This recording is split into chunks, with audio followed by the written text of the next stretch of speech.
আমি কলার বুগুলি তো রান্না করেছি দেখেছেন। আমি সাথে সাথে পাশে চুলায় সুরমা মাছও রান্না করছি। এটা অবশ্য আপনাদেরকে শেয়ার করতে পারি নাই যেহেতু আমার সময় ছিল না। এটা সমুদ্রের সুরমা মাছ।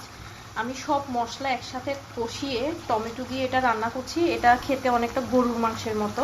আমি ইনশাল্লাহ আপনাদেরকে এটা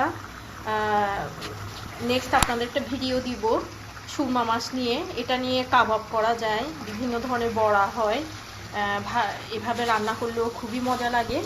তো আপনারা আমাকে সাবস্ক্রাইব করে রাখবেন। করছি এটাতে আমি ধনিয়ার গুঁড়া, হলুদের গুঁড়া, মরিচের গুঁড়া আগে কষিয়ে নিয়েছি। কষিয়ে নেওয়ার পরে এভাবে আমি টমেটো দিয়েছি। টমেটো আর সুরমা মাছটা এভাবে আমি কষিয়ে নিচ্ছি। রান্নাটা খুবই সহজ।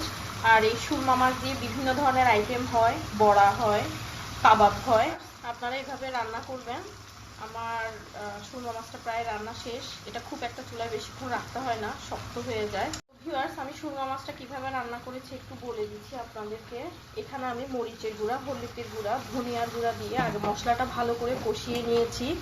এটা অবশ্য মরিচটা বেটে দিতে পারলে ভালো, শুকনা মরিচ। আমি আজকে সময় ছিল না। একটু মরিচের গুঁড়াটা বেশি দিতে হয়, একটু ঝাল ঝাল হলে এই সুরমা মাছটা মজা হয়। এটা পুরাটা সামুদ্রিক মাছ। তো আমি এভাবে মশলাটা কষিয়ে এখানে টমেটো দিয়ে সুরমা মাছটা দিয়ে এভাবে কষিয়ে, এখানে কোনো ঝোল হবে না, এভাবেই আমি রান্নাটা করে এটা নামিয়ে নিব। তো আমার সুরমা মাছটা প্রায় হয়ে গেছে, দেখছেন ভিউয়ার্স।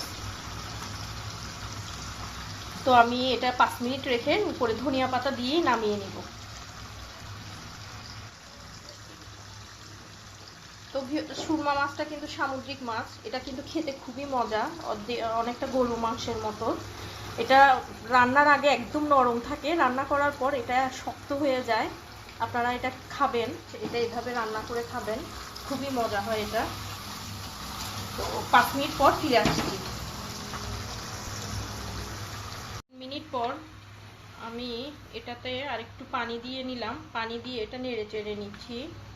মাথাগুলো আমার থেকে গেছিলো, মাথাগুলো দিয়ে একসাথে রান্না করে ফেলছি। চিন্তা করেছিলাম মাথাটা মূলা দিয়ে রান্না করব, কিন্তু সময় নেই বিধায় আমি এভাবে মাথাটাও দিয়ে দিলাম। এটা মাথাটা মূলা দিয়ে রান্না করলে খুব মজা হয়। তো ভিউয়ার্স, আমি 5 মিনিট পর ফিরে আসছি।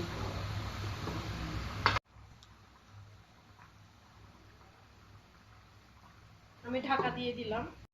তো ভিউয়ার্স, ফিরে আসলাম 5 থেকে 6 মিনিট পর। আমি এর ফাঁকে ধনিয়া পাতা দিয়ে নিয়েছিলাম। তো দেখতেই পাচ্ছেন সুরমা মাছটা কেমন হয়েছে। তো টমেটো দিয়ে এভাবে সুরমা মাছ রান্না করলে খুবই মজা লাগে। আপনারাও এভাবে রান্না করবেন, আমাকে সাবস্ক্রাইব করবেন। আজ এই পর্যন্ত, সবাইকে ধন্যবাদ। আসসালামু আলাইকুম।